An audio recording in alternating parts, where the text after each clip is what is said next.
understand there's something out there that is hoping to expand it quite a bit, including allowing us to recognize what other states have done, even if they may not have as good a laws as we do.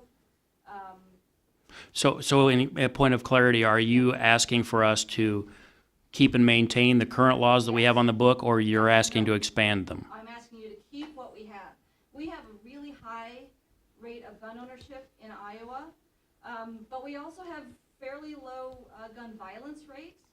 I'm pro Second Amendment. My husband hunted as a kid. All of my brothers-in-law are military or former military. They support having guns, which is totally fine. It's when it goes beyond that.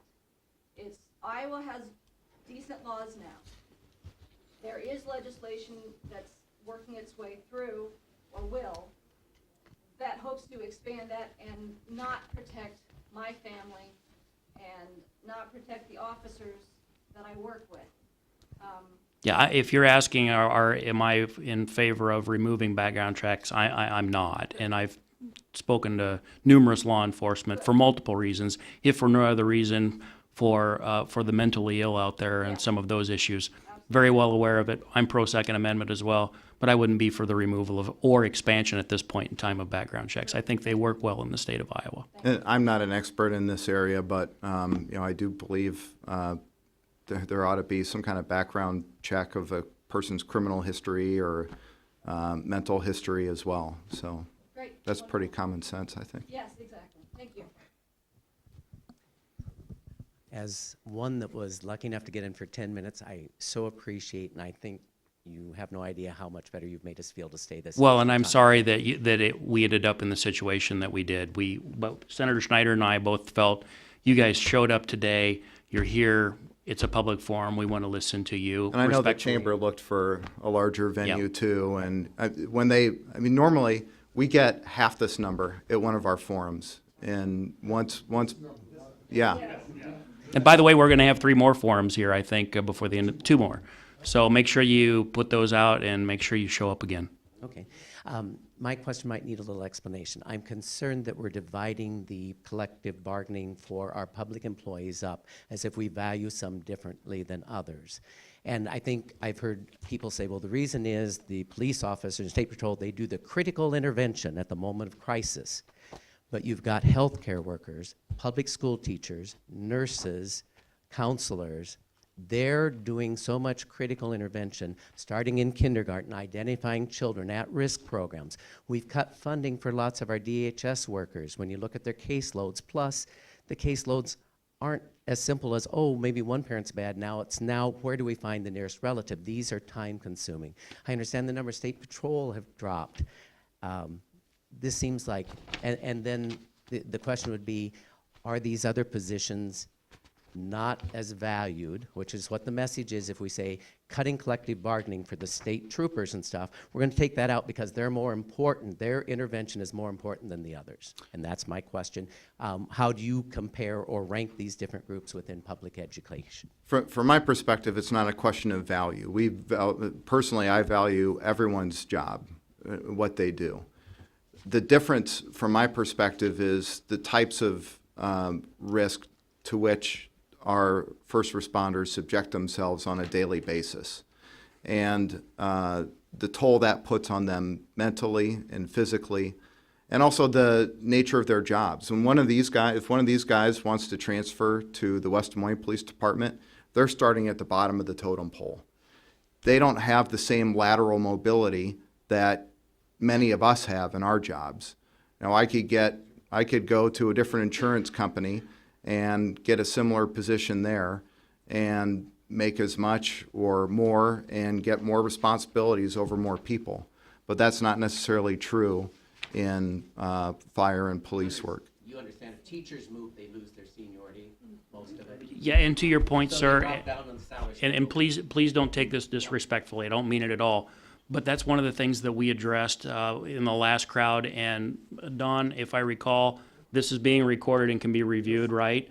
And I think you'll be pleasantly surprised on both of our answers on that. And one of the things that Senator Schneider brought to my attention on the public employees, or on the fire and safety side of it, is there's demographics of people that we're concerned aren't included in that should be. And we've got some anomalies, like in West Des Moines, for example, paramedics and EMS are not underneath the purview of firefighters over there.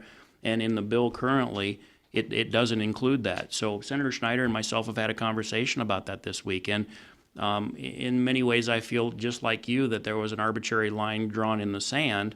And I'm still asking for explanation as to why they weren't included. I've got a lot of correspondence on correctional officers, why they're not included. And you know what you guys may not have been able to see is Ann Hannigan, who is from the Waukee Community Schools. Her and I had an hour conversation last night about this particular bill. I'm not trying to be evasive here. I don't sit on labor. This bill has just come forward the last week or so, and just like you, I'm trying to get the details of the bill. This has been my homework assignment the last 3 days on this.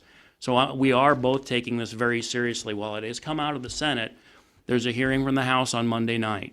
And I know that there's a lot of people that feel like we're fast-tracking this. And in many ways, I'm right there with you. But the way that the system works there, we are at the beginning stages of a very nasty sausage-making process. And based upon the input that we've got back from many people this last week, it's given at least me the opportunity to ask the same questions that you have as to, you know, I've got 4 kids. My very favorite question of a toddler is why? And I've asked that question a lot. It's a very powerful question. And I've gotten some good answers and I've gotten some bad. But just like you, and I said this last time around, I'm very uncomfortable with where this bill sits right now. But I will tell you, whether we like it or not, the train is on the tracks on this. And Chapter 20 reform is here. And we're going to have to address it. If you want me to kill the train, I'm only one legislator. We're only 2 legislators. We can't kill the train. But what I can do on the House side is listen to the real concerns that school teachers have, that law enforcement has, that correctional officers has, and have conversations with the sponsor of the bill, the committee chair of the bill, the person that's going to run the bill, and my leadership about what those concerns are, to at least make the best sausage at the end that we can. Does that make sense? Yes, I just hope, I wasn't sure. It sounds like one of you thinks there is a hierarchy and you're okay with that. And that was my question, and stuff. Well, I think there is a hierarchy. I mean, the reality is that there's a hierarchy just about anywhere we work unless you're self-employed. I'm self-employed because nobody else will put up with me except for my wife. But the bottom line is simply this: to eliminate the hierarchy is not a reality. Actually, you're creating a hierarchy. Well, the hierarchy is already there. But what we're trying to do is we're trying to look from a perspective from both sides. One of the things that I've had an issue with on collective bargaining is just simply this. And this is not Representative Taylor, this is a constituent, and all of you in this room know I have an R after my name because I'm a fiscal conservative.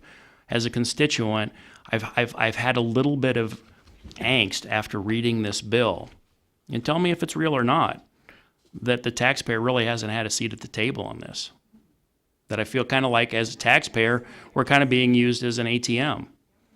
So, you know, especially when you go to arbitration, you know, the arbitrator has the ability to levy taxation, and as a taxpayer, I'm a little concerned about that. So you all need to know. I know you're shaking your head, sir. You need, number one.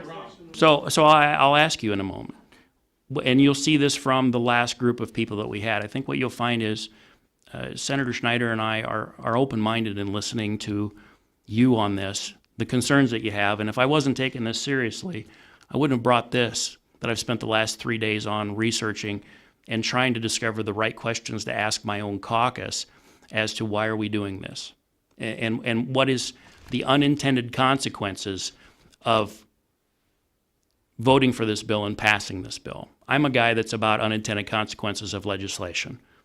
That's why I think it was really important that we brought you guys in here to listen respectfully to you as to what your concerns are, so I can take it back to the House where it's going to be. Y'all are going to be at the Monday night forum, I hope. We have parent-teacher conferences. I heard that. Annie Hannigan told me that. So does Des Moines. I'm sorry. We're able to come without it costing our time. Yeah, I Or understand. money. We take it without cost. Yeah. So recently, the Des Moines Public School District decided that they were going to stand with undocumented and refugee students in response to House Study Bill 67 proposed by Stephen Holt. And I am wondering if you two are going to stand with Des Moines Public Schools and stick up for undocumented youth and refugees that are just trying to get their education, and Steve Holt and the rest of the Republican representatives are trying to take away their civil rights. I'm wondering if you're going to stand with the kids. I'm not, I know Des Moines the Des Moines School District passed something about being a sanctuary school. I don't really know what that means. I don't know what Representative Holt has said either. It means, so they basically said that there were two resolutions where they were going to cooperate if there was due process. They were going to go through due process. They weren't going to let ICE come in and just start taking kids or start questioning their immigration status, because that is in direct violation of the Family Education Rights and Protection Act, or both, if you know it. And then the second resolution was that they were going to offer a support system for those students, and they were going to just take an overall moral stand against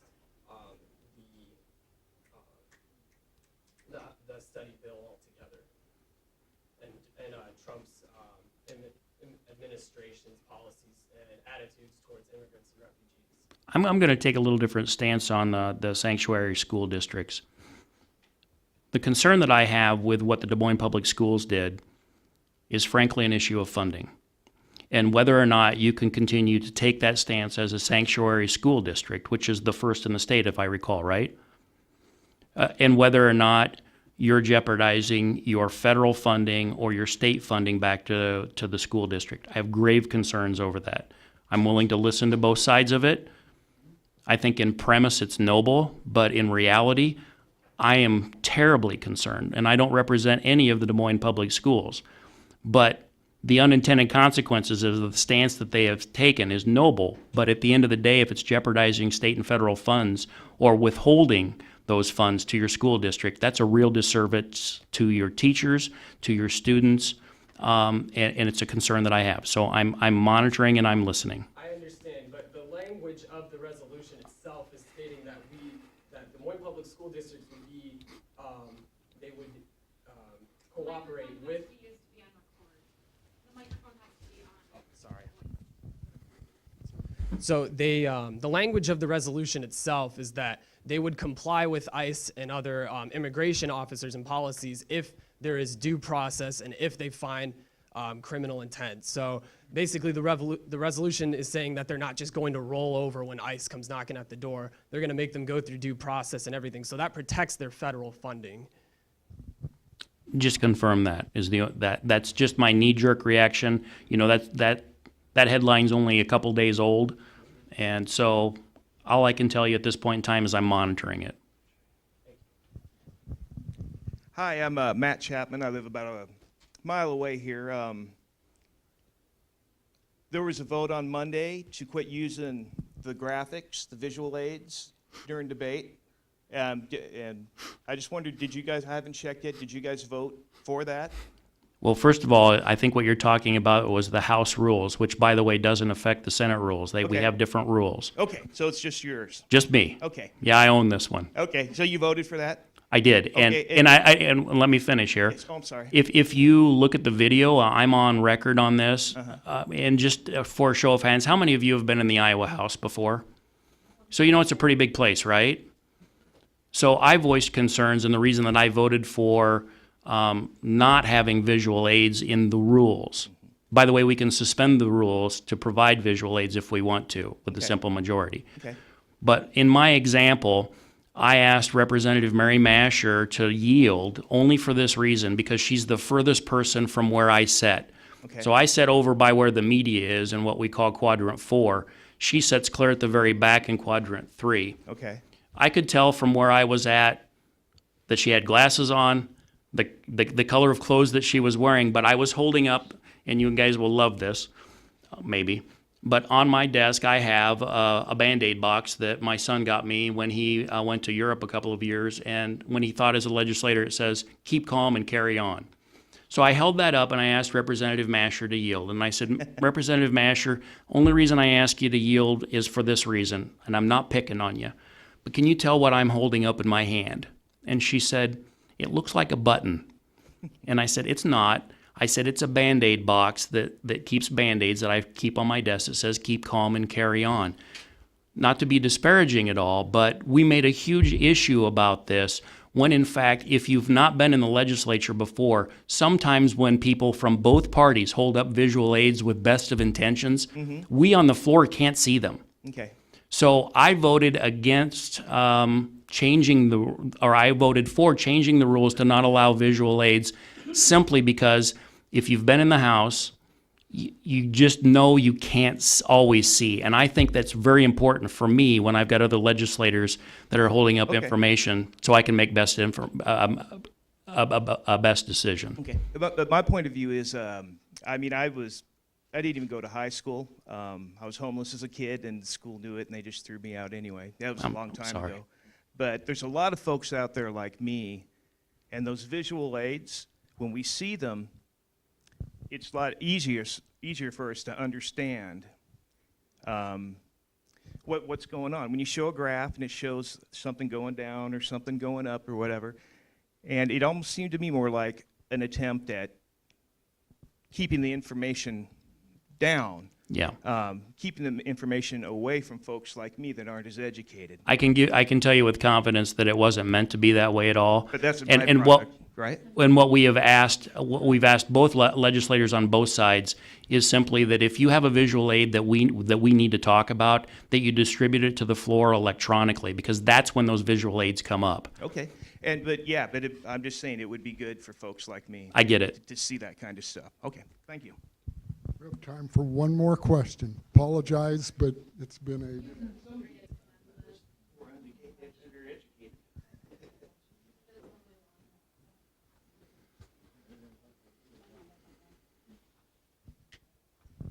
First of all, thank you guys for sticking around. I appreciate it. And I know everybody else here does also. My main concern is the public employees collective bargaining law. I've heard a lot of stuff that's just not true. I've read a lot of things that aren't true coming from, responses that I've seen of people's emails that they've been writing their legislators about this issue, and they get responses back mostly from the Republican side of the aisle, who are saying things that are just inaccurate. One of those things is what I just heard you say, sir, about arbitrators having the ability to, I think you said, levy taxes? Levy taxation is the word you used? I said I had a concern about that. Okay, well, you shouldn't have a concern about that because it's not true. Well- Legislators cannot levy taxation. To your point, I've not hold on, voted for sir. the bill yet. Okay, Okay. good. I hope you don't. So you're concerned about arbitrations. Basically, an arbitrator has one question in front of them. They can have multiple topics, but they have the last best and final offer from the employer, and they have the last best and final offer from the union side. They get to choose one or the other, nothing in between. They can't pull a number out of a hat. And so the process that we've had for 40 plus years in this state has worked, and it forces both sides to come to a reasonable offer. Now, the arbitrator has to choose which side is most reasonable. That's the only thing they get to choose, is which one's most reasonable. And so, for instance, in the question of if they can levy taxation or not, they can look at the fact that a state or a public employer has the ability to levy taxation as part of their decision making, but they can't tell you to raise taxes to fund it. So, for instance, the state contract for state employees, this last contract, there were two issues in front of an arbitrator for health insurance and for wages. Arbitrator went with the union's offer on health insurance. They went with the state's offer, the governor's offer on wages. And the state decided to fund that wage increase by attrition through not hiring and not filling positions. They didn't raise taxation, to do that. They decided to take the route of just making it more, efficient, as the words that would use.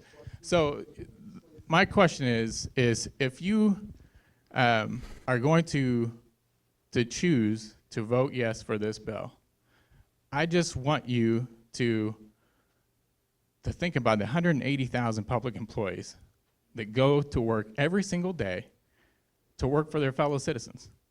And the question of why we are creating two separate classes of public employees, I wonder why we're doing that.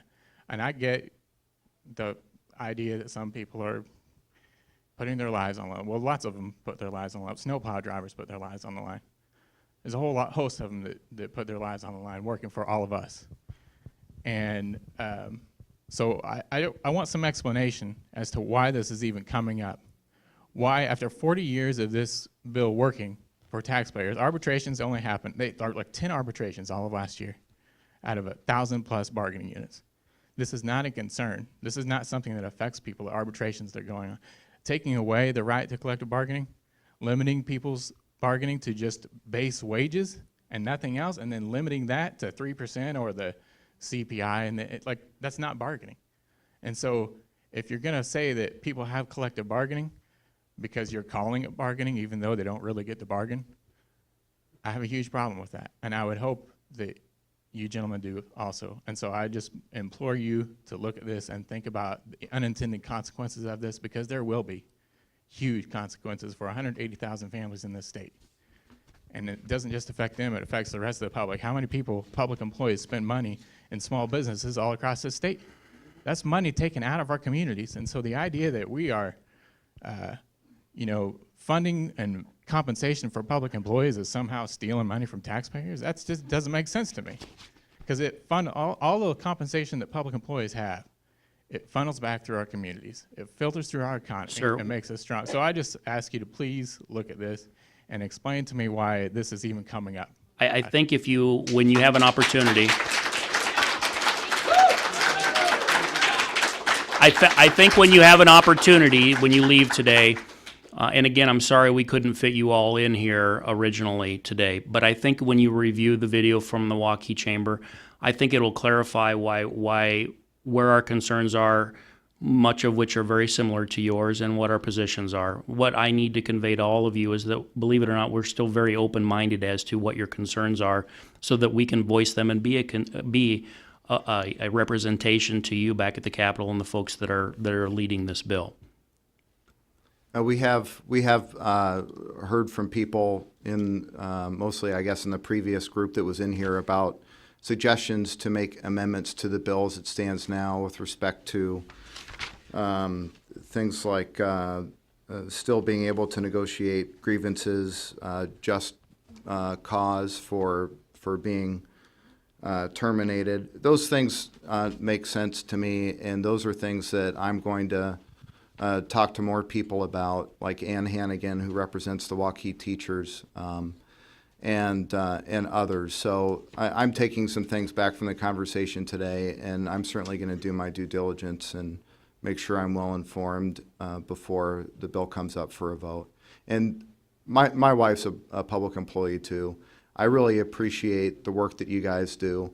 The public employees who I've interacted with at the city council level and as a state senator have been fantastic individuals who work hard, who care about their jobs, and who care about the people they serve. So to follow up to that, if you're not able to get these changes as amendments to the bill, are you still going to vote for it? I'm going to look at these. I don't know if I don't know yet if I even want them to be amendments. I'm going to look at them and listen more and go from there. It's, a process, and I'm not going to box myself in. I'm boxing myself in. Okay, so I'll just be straight up with you. I told you what, I'll tell you the same thing that I did to the last group. I'm very uncomfortable with this bill. And if you don't think that, if you, if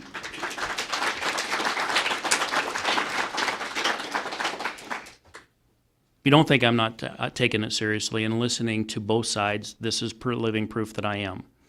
And Senator Schneider as well. We have an opportunity to fine-tune this bill, but I'm being very, very blunt with you. Chapter 20 is happening this year.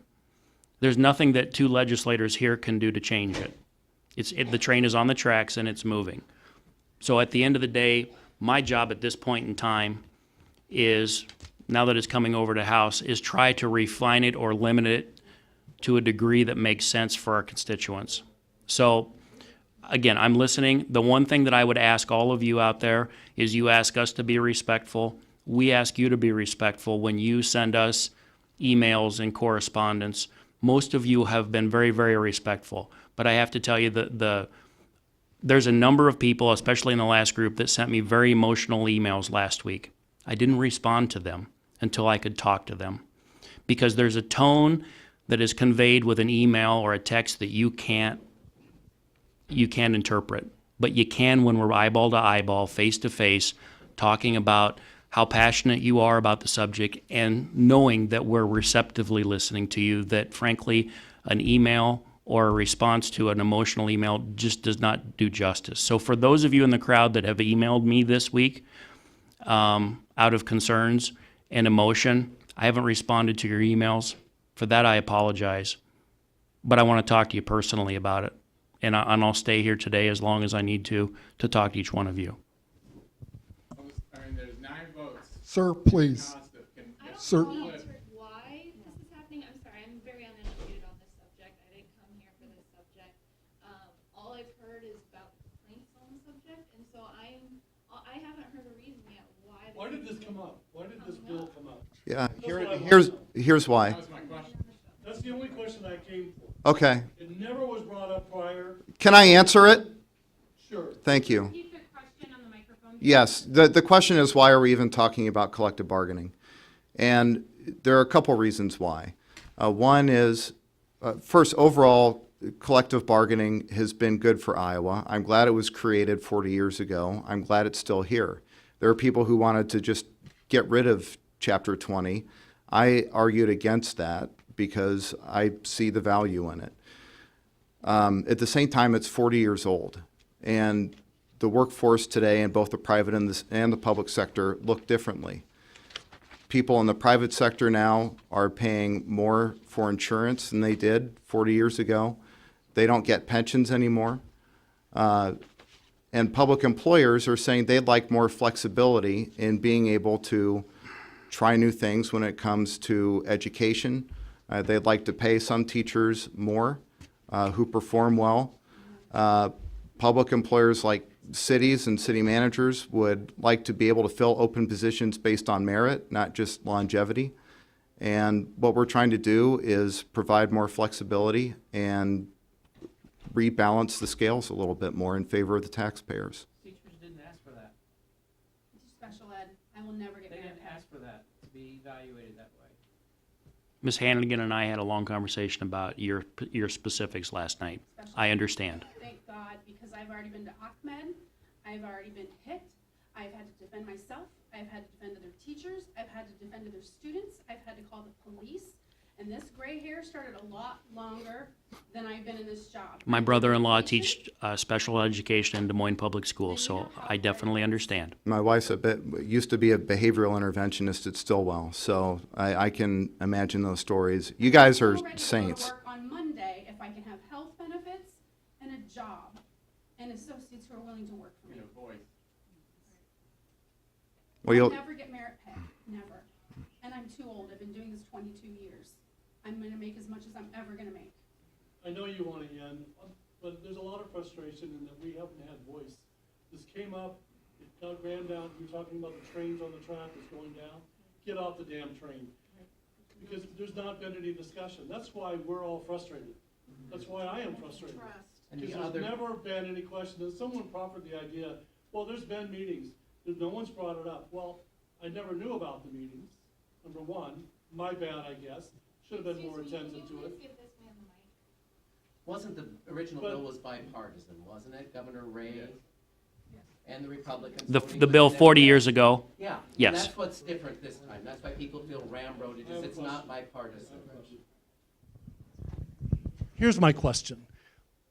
Have you looked at the research? Because this morning, I looked at 10 studies that was done on looking at income disparity between public and private sector. And guess what? We're 11.5% less on income than we are in the private sector for similar paying positions. The difference is we have more benefits, better benefits than the private sector, which compensates for the disparity in income. Look at the studies. That's all I'm asking. Look at the studies. You can Google them. They're all current. 2012, 2013, 2015. And if you need those studies, I'll be happy to provide them. I have Yeah, a list actually, of if them. you would, that'd be great. I'd appreciate it. Give me your email address and I'll send you. Sure. Please cite your data sources also. Yes. Okay, thank you, everyone. We've run 15 minutes over, which makes us 1 hour over. We appreciate your passion, Thank you for letting me speak. But thanks for Thank staying. you. and thanks again to Rob and Charles for doing an excellent job, staying calm and staying light. Thank you, gentlemen. Thanks, Tom. Thank you, Don. Thank you.